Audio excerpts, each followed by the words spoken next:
Всем желайте добра. В этом все спасение. Заповедь новую даю вам, да любите друг друга. И ближнего своего сам себе. В этом все спасение. Желайте всем добра.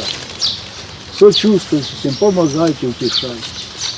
Тяготы друг друга носите, так исполните закон Христов. Прививайте детям, что отца и матери, то да благо тебе долго на земле будет.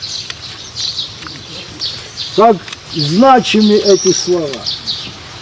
Если бы дочь слушала мать и поступала так, как она говорила, она бы не понесла столько скорбей, досады, не строить, сколько она понесла, а некоторые будут нести, а некоторые до последних дней будут нести. За то, что однажды сын не послушал отца и сделал по-своему. Вникните вы в эти слова. Это заповедь блаженства. Тысячелетия прошли, она до сегодняшнего дня живет. В семинаре Духовной Академии сдают экзамены по ней. У самого Господа Моисей, Боговидец, получил ее.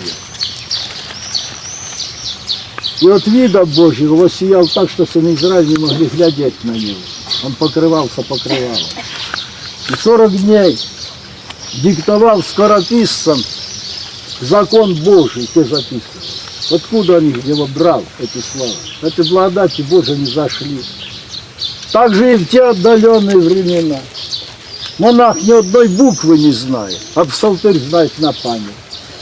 20 кафизм, это чтение 6 часов. Вот какие люди были, какая благодать была сильна.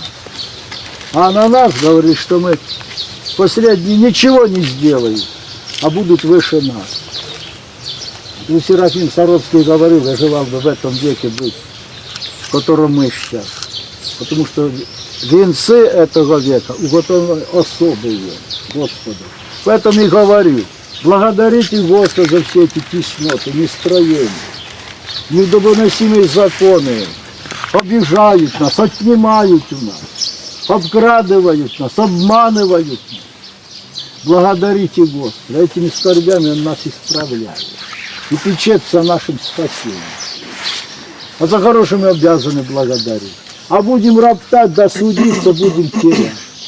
И тут не будет, там не будет. А кому не отдают деньги, закройте двери, встаньте на колени, прочитайте «Отче наш» и скажите: Господи, прими это за милостыню, положите поклон и пойдет туда.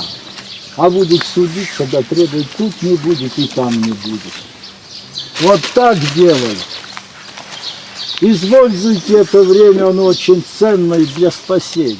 Будьте только в Боге, который говорит: не оставлю тебя, не покину тебя. И не слушайте врага, который внушает, вот как ты будешь в старости, как ты будешь один или одна. Помните слова эти, утешайтесь. Не оставлю тебя, не покину. Мать ребенка в трудную минуту оставить, а я тебя не оставлю. Будем в Боге, Господь будет с нами.